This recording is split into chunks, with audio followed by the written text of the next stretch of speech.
beaming from Pacific Junction Hotel to Earth. Girth. Welcome to my summer lair. I'm your host, Sam Yunan. This episode is slightly different. I attended the Blood in the Snow Film Festival Media Day. The 6th annual Blood in the Snow is a Toronto film festival celebrating the best in contemporary Canadian horror genre and underground film. Along with Toronto After Dark, it's one of our coolest and funnest film festivals. At the Media Day, I interviewed 5 people involved in Bloodchild, so this chapter is split into 2 parts. Part 1 features an interview with director Jennifer, Cynthia, who plays the creepy Siti, and the Bloodchild herself, Tara. She's 9 years old, but she's so cool.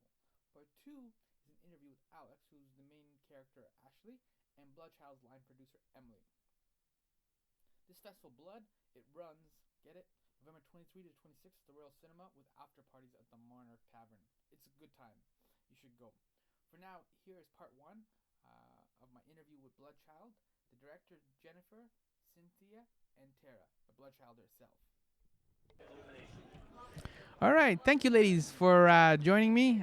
We're Blood in the Snow, which is super exciting. My name is Sam Yunan. I'm the host of My Summer Lair. And why don't you go around and introduce yourselves and what you did for the film? Right.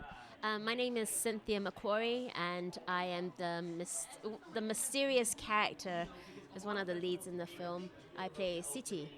Mysterious character is a good way to put it. So, yeah.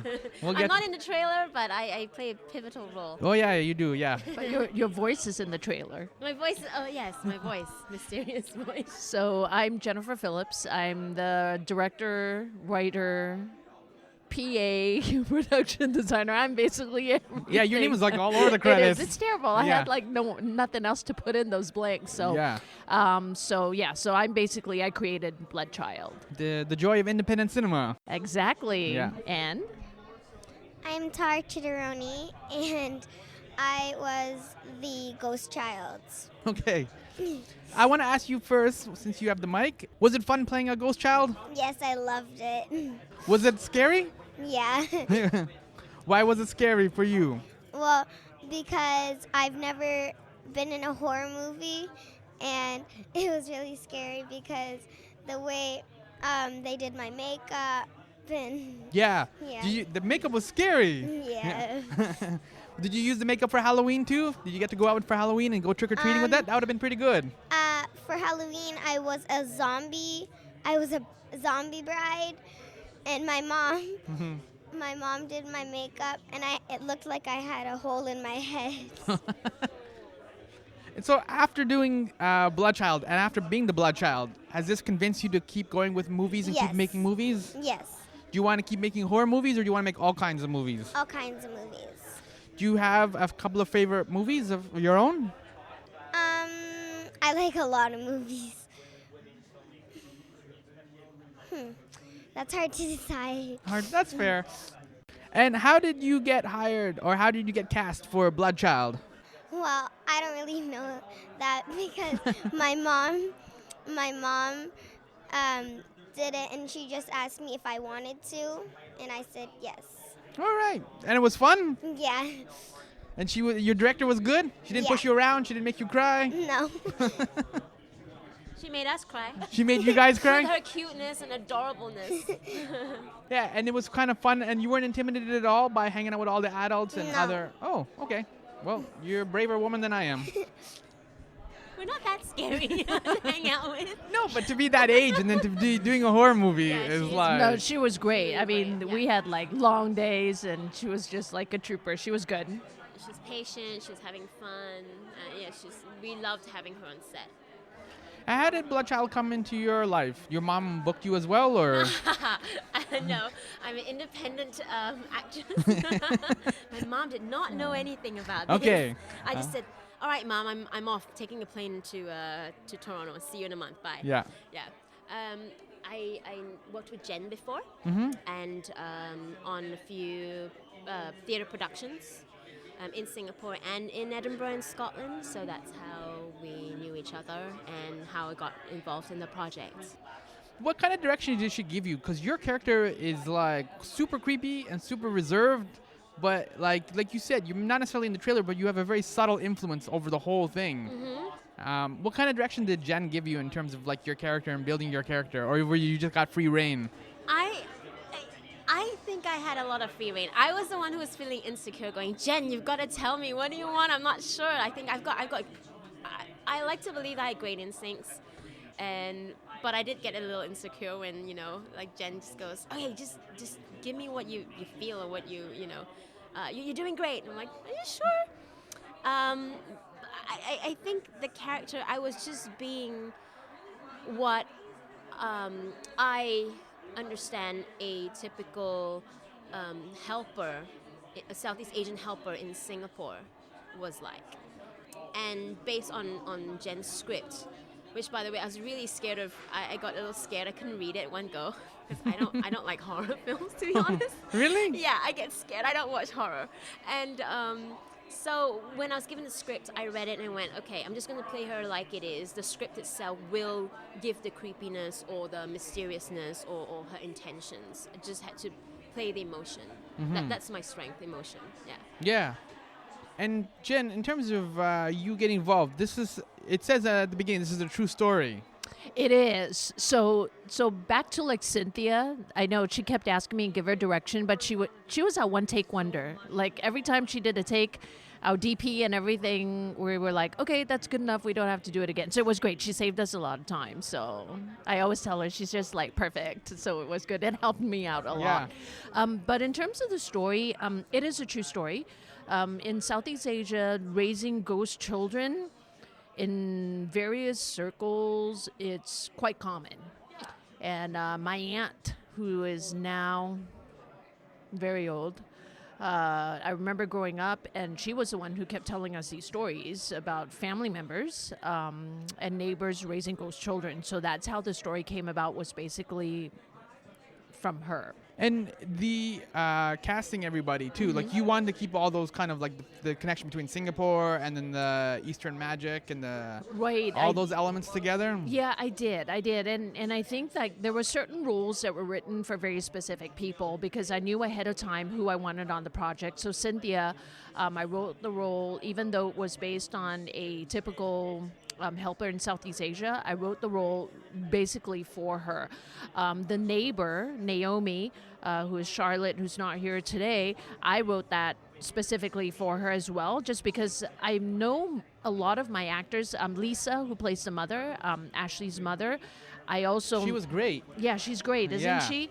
I wrote the role specifically for her as well because all three of them have a connection with me through the theatrical production that I basically did in Toronto called The F Word that we also took to Edinburgh. So 3 roles were specifically written for the 3 actors, and then the rest were written for, based on my imagination of what the actors would be. But yeah, that connection to Singapore was really important. And this is your directorial debut? Yes, it is. High five. Way to go. Yeah, thank you. I don't know. I'm still questioning that. I've always been involved in film because I was a fight choreographer to start with. Burn. Yeah. Oh, yeah, Burn, right. So for the last long time, I won't say how many years because that will tell my age. Yeah. And then after a while... You look like you're in your 20s. Yeah, that's good. That's good. Right? Yeah, nice. I just passed my 21st birthday. There you go. So I think moving to directing was pretty natural. But I didn't want to specifically stay with horror because I love horror films. I grew up with horror films. My mom, when I was 6 years old, took me to watch horror films. That was long before that ratings. Really? Yeah, I watched The Exorcist. Oh, wow. You're Rosemary's the complete opposite of Baby, me The then. Omen. Those are like all-time classics. Yeah. And so, so hence why horror. And was the impetus always to direct this, for yourself? Like you said, you want to get into directing, and this was the story that you want to tell, or were you hoping to maybe debut with as a director with another project, and then this one just kind of came up first? Or I was really open to directing anything. I just wanted to make sure that if I was producing, so I've got a weird mind, right? So you have to create a part of you that's a director, but then you have the business side of you that's a producer. So in the process of doing this film, it was one of those where I had to make a choice between a producer or a director. So producer side said, do horror, indie horror, and director side said, okay, now what can I do with this? So I asked the other ladies, right? Like in terms of because this is such a women-centric story in a sense, right? Losing a child and then trying to recover and then trying to raise a ghost child. Having a female director, that brings a different type of sensibility to this project. Right. Actually, to tell you the truth, I don't know about that. And the reason why I say that is I've always looked as gender being a social construct. And to me, a director, I guess, is a director, no matter how you look at it. So in terms of this film, I think the audience is going to have a different take. As far as I am concerned, the women-centric part of it would be perhaps maybe the sensitivities that are involved during the filming process. That's fair, as opposed to telling the story. So that works. If that's yeah. how you want to look at it. Have audiences seen the film? I know you're screening at Blood in the Snow, but have you shown it to other people or to other audiences? No, I mean, Cynthia, did you see it? I haven't seen it, so I'm actually a little scared to go in a theater on Saturday to watch it because I mentioned before, I don't like to watch horror films. Are you going to watch it as well? Are you going to be there on Saturday at the screening? I don't know because it's a 3-hour drive from where I live, so I don't know yet. Oh, okay. We'll have to convince Mom to take you. Yeah. They can come stay with me until Saturday. Yeah, we'll babysit you. It's okay. We're used to it. And I know this is just going to be screening at Blood in the Snow, but are there additional projects you're going to be working on or that we should keep an eye out in the next little while? I'm thinking of what my next project is going to be, but I have to get this project off the ground before the next. You know how indie film works, right? I know. And you're thinking of the next project in terms of directing and writing again, or? I am pretty open. If the story is good, this is the way I look at it: is that whether it's horror or drama or comedy, the story is super important. If there's a good story to tell, I will tell any story. Mm-hmm. So I am pretty open to whatever projects. If there is a good script that comes along, I'll do it. As a matter of fact, I think I talked to Cynthia about doing a film in Singapore more for the local audience over there. But like I said, a script is so important. I think that is just so essential to any film is what the script is going to be. And then, of course, assembling a good team. I was just, this being my directorial debut, I was very lucky. I was very lucky because the entire team behind it really helped me out a lot. I think that without the right team in place, this film could have never been made. I always tell people that I'm like, I was like a babysitter more than a director. It's like I just made sure like everything worked, and the support is just amazing. And I've been telling everybody in my cast and crew that without their support, there's no way we'd have this film today. All right, thank you, ladies. Great, thank you for hanging out, and thank you for telling me about your experiences. You were very scary. You did a great job. Thank you. So I hope you keep making more horror films. You're really good at it. Thank you. All right, so that was part 1. Here now is the second part, part 2, with Alyx, who plays Ashley, the main character, and Bloodchild's line producer, Emily. Once again, this is My Summer Lair, and I'm Sam Yunin. All right, welcome to My Summer Lair. I'm your host, Sam Yunin, and I'm sitting with 2 ladies from Bloodchild. So introduce yourselves and what you do in the film. So I'm Emily Schooley, and I'm line producer for the film.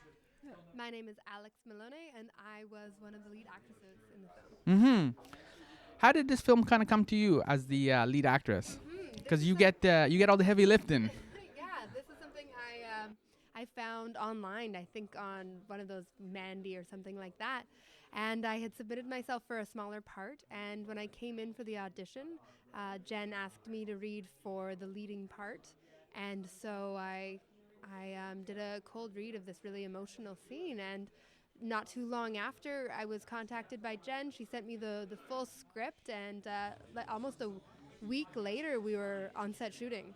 Yeah. For you, were you happy to do something horror? Because you also have another short. It's a short that's at Blood in the Snow. Mm-hmm. So were you happy to do a horror and kind of get out there and flex the muscles, or were you just looking for a film or a drama or anything else? Yeah, it's funny. My acting experience so far has mostly been in horrors. I acted in a short film called O Negative a couple years ago where I played a vampire. And then this having the supernatural blood child, dead child aspect to it. And then even the short film that I wrote and directed that premieres on Sunday, Talking Heads, it's got a slight horror genre cutting off the head element to it. So it's a really fun genre that I love working in. I feel like there's so much play and creativity in it right now. Do you have a favorite horror film or kind of number of horror films that kind of influenced you as you were kind of coming up? And I love Hitchcock, so I'm all about Psycho, movies like that, and anything with vampires, like Oh, Interview with okay. a Vampire, stuff like that really gets me going. What about you, Emily? Do you have a favorite horror film or? That's a really good question. I actually tend to like a lot of Lovecraftian horror. So maybe not exactly Lovecraft himself, but anything where you don't always need to see the monster, where it is very psychological and about kind of, what could be in the darkness. Yeah. So I find, the human mind is a lot more terrifying. Del Toro when does you some of don't- that kind of yeah. stuff now lately. Yeah, actually, I just rewatched Pan's Labyrinth not too long ago. So good, Very right? solid. yeah. And another film I wouldn't necessarily classify quite as horror, but Battle Royale is one of my top 5 films ever. I guess that is kind of scary, right? Because it's just Yeah, like it is. kids. It's a little bit more on the gory side for sure, and very dystopian, very, very close to what could happen. Yeah. Well, how did Bloodchild come into your? Because you have a central role in it, right? So, how did this kind of come into your life, or how did this project get started? Well, so Jen, the director, actually asked me to be line producer. She and I had worked together previously on a show called The F Word, where she was directing, I was acting. Apparently, I got a bit of a reputation for myself for being organized and creative and indispensable. So Oh, that's Yeah. good. You should put that on a business card. good tagline. Yeah. Yeah, and I also work both as an actor. I direct my own stuff and I produce my own work as well. Mm-hmm. So I think Jen knew that I already had the film experience, shorts, features, and series as well. Yeah. So I kind of stepped in, helped her finalize the script, and we worked right from pre-production through to post. Yeah. What kind of side do you like? Do you like doing the kind of the producing side, like kind of off-camera kind of work, or do you like being in front of the camera, or both, or? Acting is and always will be my first love, but I find I do enjoy directing. I will produce for the right project. I'd say production is probably about third on my list, and then I write as well. So I kind of like to balance everything because I find if I burn out in one area or if I'm a little bit overwhelmed, I can step in front of or behind the camera on a different project. And sometimes it's really nice to support other people's projects in different ways. Yeah, a lot of people don't realize sometimes like the actor or the director gets a lot of credit for a film or whatever, but a lot of people don't always fully understand all the people that are going on behind the scenes, and like it really does take a village to like. I mean, both of you have worked both in front and behind the camera, so it's like you guys know like it's a lot of work. What about for you, Alyx? Like, do you prefer being in front or behind the camera, or is it like? Right now, I'm really passionate about being behind the camera. This was my first time directing and seeing how all of the pieces work together, how every person works together, and I love collaborating. As an actor, I get to show up on set and I do my job and then I leave. But as a director, I get to facilitate these creative conversations where people come together to create and share, getting to see what I can give to an art director so that she can go away and come back and bring me all of these weird, crazy options that I don't have training in, or even the costume designer. It was so thrilling to be able to work with a team of people and begin something that you have no idea where it's going to end, because now you have 10 minds working on one shot. Mm-hmm. So right now, I can't wait to direct another project just to have that collaborative experience. Nice, that's inspiring. And in terms of Bloodchild, that must have been just fun, just to have like to be raising up a ghost baby, or like I guess that's the best way to put it, right? A ghost baby. Oh yeah, and to work with the young actresses on set, they were so imaginative and so focused and so present. These kids had, they no longer have that censorship that we as adults gain, and so they were playful and they were ready. They would work long hours, they would do multiple takes, and it was really inspiring working with them. Parenting is very hard. Do you have any ghost baby tips in terms of parenting that you take away from the film? Always feed your ghost baby on time. That's a good tip. What about you, Emily? From your experience and just being on the set, have you seen any? Do you have any good parenting tips for raising a good ghost baby? Children are terrifying. That is my takeaway. Okay, ghost baby is or not, right? They're extra terrifying and jealous. Yeah. So I would say don't get a ghost baby. Get like a puppy if you just want something to love you. A real puppy or a ghost puppy? Ooh, that's a good question. Yeah. Would that maybe be a sequel, you think? Then you revisit it and just have like a ghost puppy? Blood puppy? Blood puppy? Puppy. I'd love to see the sequel, 10 years from now when little Anna is all grown up and her and Siti are come back and like my character's just been released from the asylum. Yeah. Like that's I'm really looking forward to that one. We could do like a 1.5 where it's like teen angst, Anna. Yeah. Ghost angst. It'll be a trilogy. Oh yeah, see, there you go. You don't even need me anymore. I'm just gonna go make a sandwich now. You guys are on your way, and then yeah. Are you hoping to is that a possibility to even revisit this world, or are you just gonna leave it open ended? Because you mentioned this is an open ending, right? So and horror is known for its sequels and spin-offs, and are you hoping to revisit this world, or is this world you want to come back to? Oh, I think it would be such a fun world to return to. The mythology of the blood child that is growing, that is gaining more power, and that is interacting and learning about the world and having that anger or the relationship with a mother that's gone. I think stories like that it would be great to see how it could evolve. Yeah.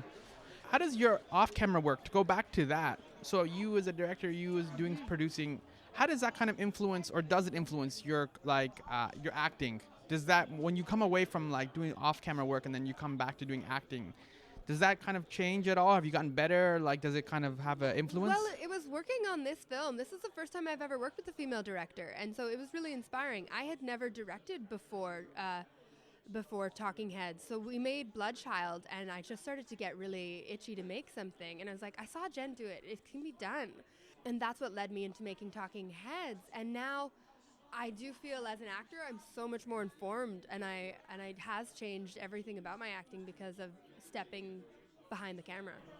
And what about you? I think it's a very symbiotic relationship.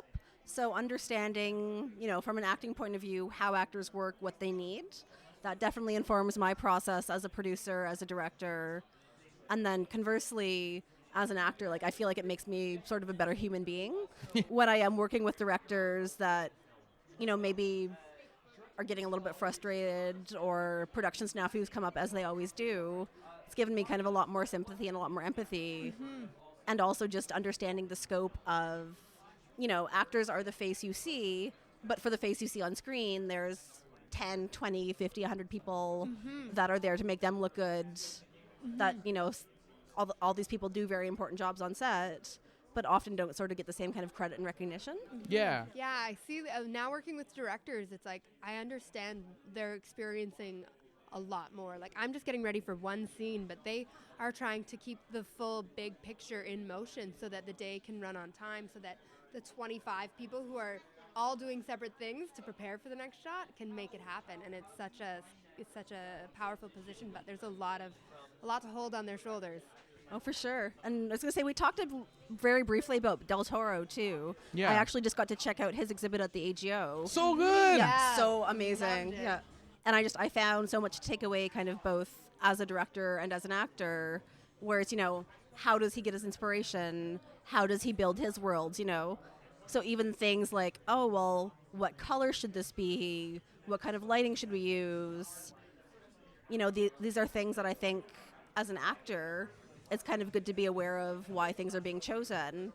Yeah, it makes sense because you have a whole village of people that you're working with, right? And so all these decisions are being made, from lighting to the costume to the everything, right? So it's the more better informed you are with all the decisions and why they're making these decisions, the better I think off you will be as an actor. But as also, this is an independent film, so is this kind of a challenge as well to kind of execute the vision that you want to execute, or does then having a limited budget kind of, you have to cut a couple of corners? I think the danger with having any sort of budget is that as soon as there's some money, everybody wants more money. Yeah. And it's, I've worked on things that are very indie, especially at the start of my career, where nobody got paid. It was all a passion project. And, unfortunately, heart can only go so much, so far. Yeah. Where you might have a vision, but if you don't have the skills, or even if you don't have some money to put into production design, money to put into even makeup to making actors look good, things are just not going to look as good as they could. But conversely, the side of that is that people out there that are passionate about your project, they are willing to work for, say, less than their full rate if they believe in the story, if they believe in the work. Horror, so there's a bit of a trade-off there. Yeah, and horror is great because there's a bit of grace. You're allowed to be a little bit not polished, right? it's not like doing a superhero movie or something where people expect it. Like, Yeah. you can be a little bit more raw and unpolished with horror. I love watching those, I don't want to say kitschy, but there's something about when you watch something and you can see, like, the fake head, like in Alien, when you suddenly know it's a robot. Yeah. And how much fun that is to see those effects when they fail or when they work, or when we get to have a good time as an audience being like, oh, there it is. Yes, that's amazing, yeah. And I want to touch upon, like, Alyx, you mentioned that this is the first time you're working with a woman director, and because this is a horror movie and it's a very, like, women-centric story in terms of, like, having a child or wanting to have that child and that perspective, and having a number of ladies on the set, does that bring a different sensibility to the horror, to the genre, to the film that normally, like, a dude just overlook or just wouldn't get? I think there's sort of two facets to that. So, first of all, in my experience, working with a women-led team, women tend to care about their teams in a different way than, say, a male-led team does. So there's a little bit more awareness of, personal needs, of sometimes emotionality. Yeah, I agree with you 100%. I've worked with women producers before. They're rough too, though. They're tough on you. Oh, okay. Yeah. Hold back, which No, is great. I know. A little less honest feedback, please. Like, just. But Alyx will tell you I'm terrible. yeah. Yeah, there's Such a slave forever. I feel like there's just it's like a different style of communication. One is not worse or one is not better, but it's just nice to have an opportunity where there's creative space is kind of created and held for the actors to work and for the team to create. It's not as military style, and I think that when you can step away from everything being like militaristic and let people kind of create and ask questions and not have an answer and let emotions have a space, things happen when that camera starts rolling because of the environment that is held for that creative process. So I think the other side to that too is also looking at something that is male gaze directed versus something that's, say, female gaze directed, that will even affect, the way you shape your shots, the way the way you structure what you're seeing, what your shot list is going to be, what you're focusing on.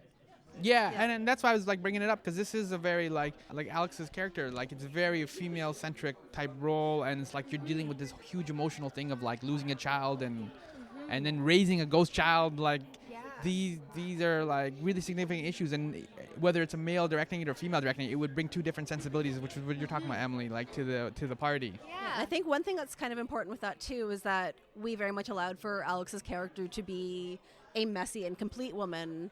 Versus, say stereotypical horror where it's someone who's looks a certain way, is thin, is attractive, even as she's running for her life is still, one boob's hanging out maybe. Yeah. So it's, horror. It's structured for a male audience versus our film, which is about a very female, very feminine experience. Yeah, I think that's a great thing about the horror genre is that right now there's a lot of female directors kind of attracted to it, whereas the protagonist, if she's a woman, that she's actually becoming a character instead of just like a prop moving around, experiencing. Yeah. Like, oh no. Like Sexy Lamp Theory. Sexy. For you, Alyx, was it kind of a nice opportunity to kind of flex your muscles a little bit too, because your character goes through a lot for the this over the 2 part hours. was amazing. Yeah. I feel very blessed and so much gratitude for having worked with this team. The part was a huge part. It was my first time shooting a feature. I had only done short films before this. And like shooting for 2 days is a lot different than shooting for 24, We worked long days and everybody was there to support. So yeah, it was a lot of work. And you got a couple of scenes where you're just kind of lounging in bed, though. That's not bad, though. That's not bad work, right? Yeah. So thank you, ladies, for talking about Bloodchild and how to raise a ghost baby. So, like, I think those... Seriously, just get a dog. Yeah, just either a ghost dog or a real dog. Time. So, Bloodchild is just going to be playing at Blood in the Snow Film Festival. But do you guys have any projects lined up after this that you want to talk about? Well, I actually have a film screening immediately the day after. So my film's going to be screening as part of Siti Flicks International Film Festival, Sunday at 11:15 a.m. at the Kingsway Theatre here in Toronto. And then I have some projects I'm developing for 2018 and beyond as well, but can't say too much yet. Okay. Hopefully you come by Crater Town and then, like, you can kind of Yeah. hang out with Dan and, like, I'd spill love the to see beans. that space. Next weekend, November 30th and December 1st, there is a film festival called Bloody Mary. Yes. And so Talking Heads will be playing there at 9:30 on Friday, December 1st, and that's going to be a really great female-centered horror festival, but short packages all about horror. And some of the films from Blood in the Snow are going to be there too, so it'll be a nice community. You're going to keep rolling with the horror, Keep eh? rolling, yeah. All right. Then let's keep rolling too then. Thank you, ladies, Thank for you so hanging much. out and talking about horror and Bloodchild and all the good stuff. Thank you. Thank you so much.